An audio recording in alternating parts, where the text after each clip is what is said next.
بسم اللہ الرحمن الرحیم ومن آیاتہ یریکم البرق خوفا وطمعا، پارہ 21 سورہ روم رکوع 3 آیت نمبر 24 تا 27۔ آیات مذکورہ آیت نمبر 24 میں قدرت الہی کے پانچویں قدرت کا بیان ہے کہ اللہ تعالی انسانوں کو بجلی دکھاتا ہے ڈر اور امید کے لیے۔ خوف اور ڈر اس اساس پر کہ بجلی کے گرنے اور نقصان پہنچانے کا بھی خطرہ ہوتا ہے، اور بارش کی بھی امید ہوتی ہے۔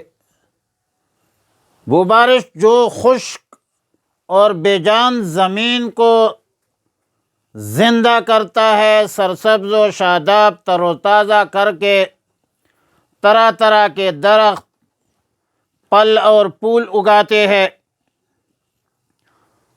اور آیات کے آخر میں فرمایا ان فی ذلک لآیات لقوم یعقلون، اس میں عقل والوں کے لیے بہت سی نشانیاں ہیں، کیونکہ برق و باران اور اس کے ذریعے سے حاصل ہونے والی نباتات، پھل پھول کی تخلیق من جانب اللہ ہونا، یہ عقل و حکمت سے ہی سمجھا جاتا ہے۔ اور آیت نمبر 25 میں قدرت الہی کی چھٹی قدرت کا ذکر ہے کہ آسمان و زمین کا قیام اللہ کے حکم سے، اللہ کے امر سے ہے، ایک مضبوط مستحکم نظام ہے، ہزاروں سالوں سے چل رہی ہے، اور اس پورے نظام میں کوئی نقصان یا خلل نہیں آتا۔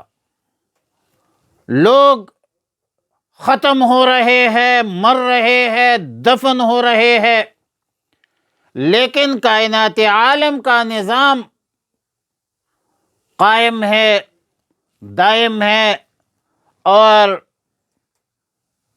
اگرچہ اللہ رب العالمین سب مردوں کو دوبارہ زندہ فرمائیں گے، حساب کتاب کے لیے میدان محشر میں جمع کرائیں گے۔ اور آیت نمبر 26 میں فرمایا کہ اللہ تعالیٰ کی جو قدرت ہے کہ پورے کائنات عالم اللہ رب العالمین کے قبضہ قدرت میں ہے۔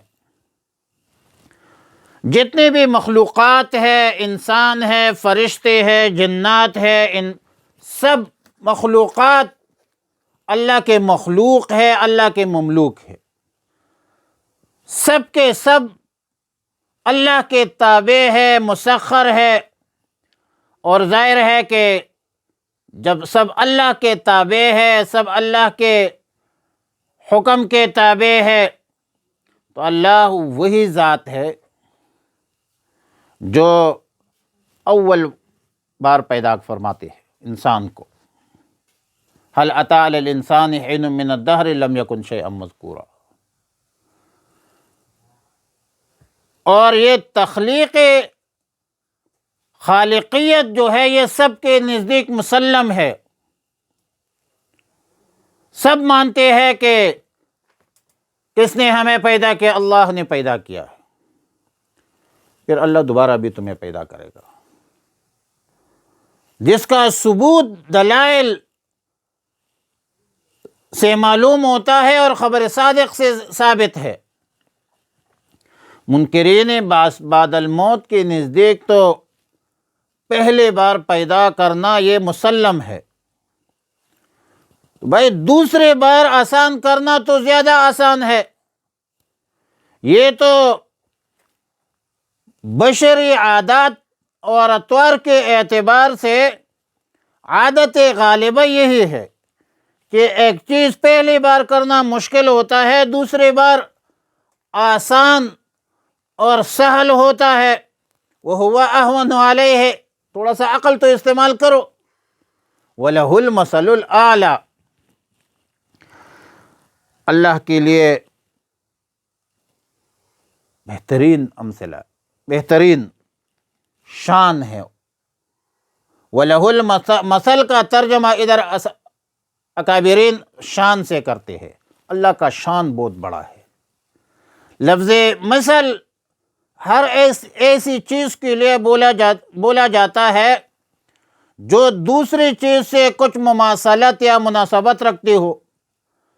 مماثلت یا مناسبت جو ہے یہ مفہوم میں داخل نہیں ہوتی، یہ صفت میں ایک مناسبت ہوتی ہے، عین شے نہیں ہوتی۔ اور ظاہر ہے کہ اللہ کی ذات مثال سے مبرہ ہے، منزہ ہے، وراء الورا ہے۔ لیس کمثلہ شیء فی الارض ولا فی السماء، اللہ کی مثل نہ زمین میں ہے نہ آسمان میں ہے۔ اللہ رب العالمین تشبیہ لا مثل لہ ولا مثال لہ، لا شبہ لہ ولا شبیہ لہ۔ اللہ رب العالمین مماثلت، مشابہت، اس شرک سے مبرہ ہے، منزہ ہے، پاک صاف ہے۔ فرمایا وَمِنْ آیاتہ، اور اللہ کی نشانیوں میں سے یہ ہے، یُریکم کہ دکھاتا ہے تمہیں، البرق آسمانی بجلی، خوفاً ڈر، وطمعاً اور امید کے طور پر، وَيُنَزِّلُ مِنَ السَّمَاءِ اور وہ نازل کرتا ہے آسمان سے، ماءً پانی، فَيُحْيِي بِهِ الْأَرْضَ پھر وہ زندہ کرتا ہے اس سے زمین کو، بعد موتہا اس کے مر جانے کے بعد۔ ان فی ذالک بے شک اس میں، لآیات نشانیاں ہیں، لقوم یعقلون ان لوگوں کے لیے جو عقل رکھتے ہیں۔ ومن آیاتہ اور اللہ کی نشانیوں میں سے یہ ہے، ان تقوم السماء کہ قائم ہے آسمان، والارض زمین، بامرہ اللہ کے حکم سے، ثم اذا دعاکم دعوتاً پھر جب وہ پکاریں گے تمہیں ایک پکار سے، من الارض زمین میں سے، اذ انتم تخرجون تو تم اس وقت نکل کر کھڑے ہوتے ہوں گے، وَلَهُ مَنْ فِي السَّمَاوَاتِ وَالْأَرْضِ اور اللہ ہی کا ہے، من فی السماوات جو کچھ آسمانوں میں ہے، والارض زمین میں ہے، کل لہ قانتون ہر چیز اللہ کے فرمان بردار ہے۔ وَهُوَ الَّذِي اللہ پاک وہ ذات ہے، يَبْدَأُ الْخَلْقَ جب پیدا کرتا ہے پہلی بار مخلوق کو، ثُمَّ يُعِيدُهُ پھر وہی اس کو دوبارہ پیدا فرمائے گا، وَهُوَ أَهْوَنُ عَلَيْهِ اور وہ زیادہ آسان ہے اللہ کے لیے، وَلَهُ الْمَثَلُ الْأَعْلَى اور اللہ کی شان بہت بلند و بالا ہے، وَلَهُ الْمَثَلُ الْأَعْلَى اور اللہ کی شان بالاتر ہے، اعلیٰ بالاتر ہے، فی السماوات آسمانوں میں، والارض زمین میں، وہو العزیز اور وہی بڑا غالب ہے، الحکیم حکمت والا ہے۔ وصلی اللہ علی النبی الامی الکریم وعلی آلہ واصحابہ اجمعین۔